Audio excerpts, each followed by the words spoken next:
Assalamualaikum. Anda semua? Baik. Alhamdulillah, sehat ya? Sehat, Bu. Baiklah, Ketua silakan disiapkan. Perhatikan tentunya. Siap, gerak, hormat, gerak sudah, gerak hati, mulai.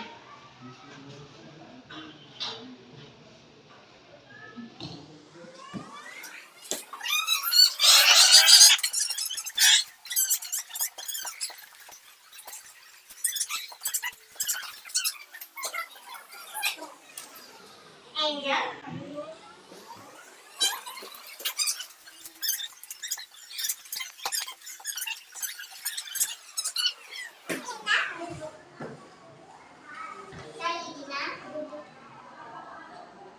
Safira, Suryaningsi, ini satu orang ya. Oke, sebelum kita memulai, nah seperti biasa, siapa yang piket hari ini? Coba diangkat.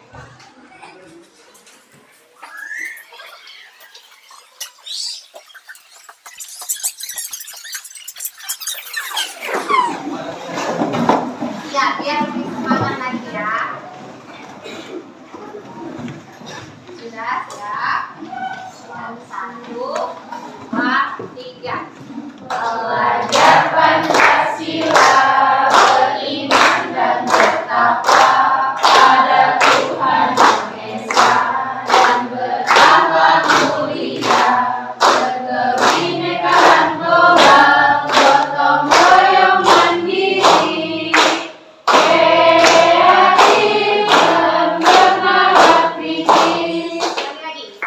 Belajar Pancasila, beriman dan bertakwa pada Tuhan Yang Esa, dan berakhlak mulia, berkebinekaan global, gotong royong mandiri, kreatif dan bernalar kritis. Oke, silakan duduk kembali.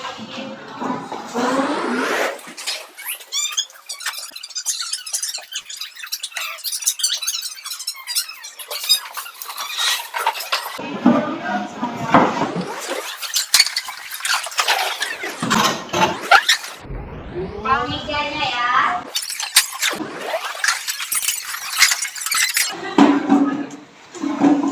Alat dan bahannya silakan diletakkan di atas meja.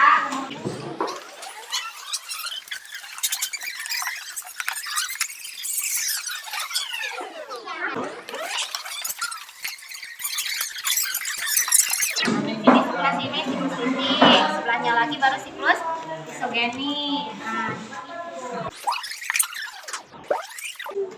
mau berikan poligami.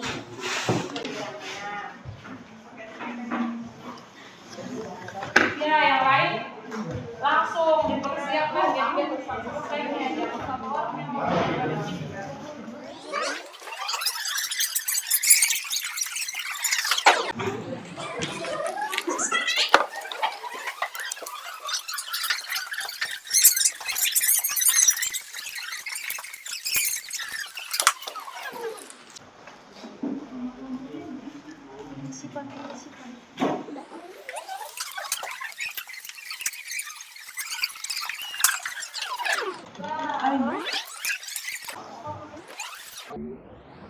Yang sama.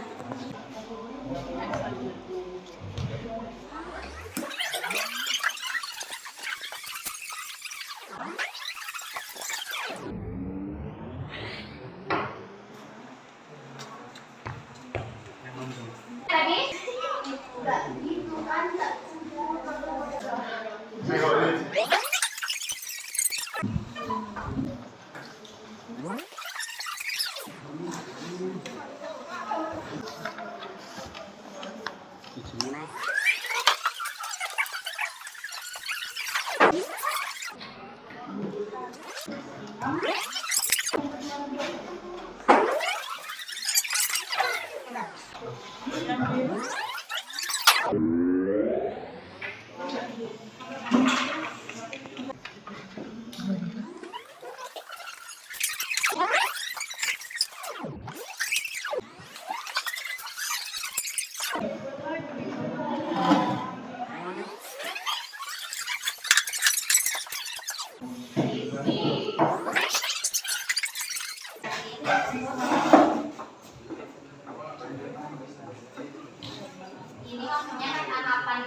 yang membedakan dari kedua tahapan ini, dari tahapan siklus litik dengan siklus isogenik yang sudah kita bahas sebelumnya di ciri-ciri virus.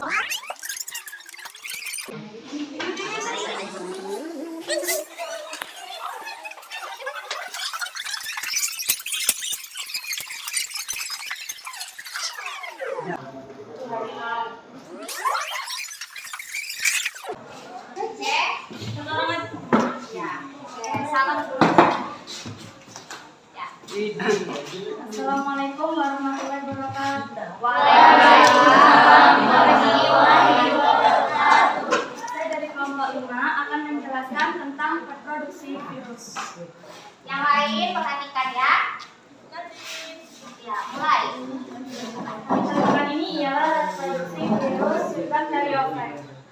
Reproduksi virus dibagi menjadi dua, ada reproduksi litik dan reproduksi secara lesogenik.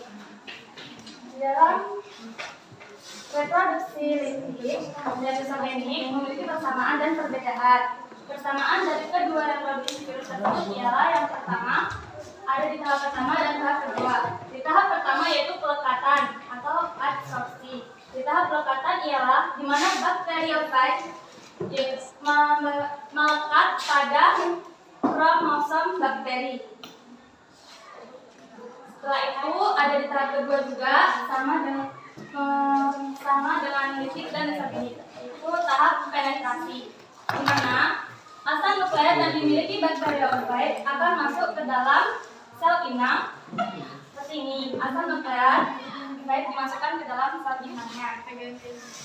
Setelah itu pada siklus litik tahap ketiganya ialah asam nukleat virus akan memerintah sel inang untuk membuat komponen virus. Dia akan memerintah sel inang yang ada dalam kromosom bakteri, memerintah untuk membuat komponen virus. Sedangkan di tahap keempat litik yaitu tahap replikasi dan sintesis. Virus akan memperbanyak komponen tubuhnya seperti kepala, leher, dan lain-lainnya. Setelah itu, pada tahap kelima litik, yaitu tahap perakitan, di mana virus akan merakit komponen tubuhnya menjadi kesatuan virus yang utuh, seperti kepala, leher, ekor akan mereka rakit. Setelah itu, pada tahap kelima litik, sel inang pecah dan virus baru akan keluar. Sel litik ini terjadi apabila imun dalam tubuh kita lemah, maka ia akan mengulang lagi siklus litik tersebut. Sedangkan di siklus lesogenik, tahap ketiganya penyisipan fag. DNA fag disisipkan pada kromosom sel bakteri. Jadi DNA fag dari bakteriofag mereka akan tersisipkan ke dalam kromosom bakteri. Setelah itu, tahap keempatnya terjadi pembelahan sel. Kromosom yang tersisip profag mendapatkan replikasi selama ada pembelahan sel. Jadi, selama kromosom bakteri ini membelah, maka profag akan ikut membelah. Selanjutnya, pada tahap kelima, yaitu tahap pelepasan. Profag memisahkan diri dari kromosom sel bakteri saat sel inang lemah.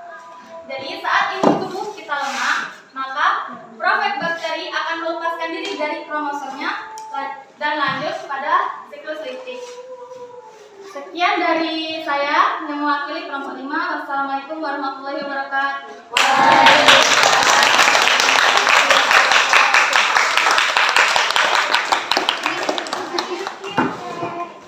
Nah, jadi tadi ya, seperti yang sudah disampaikan oleh temannya tadi kan, jadi tujuan dari pembelajaran kita di sini adalah ada semua itu. Yang pertama, itu bisa mendeskripsikan dari siklus litik dan siklus isogenik. Kemudian yang kedua, dapat membedakan ini perbedaan dari siklus litik dengan siklus isogenik.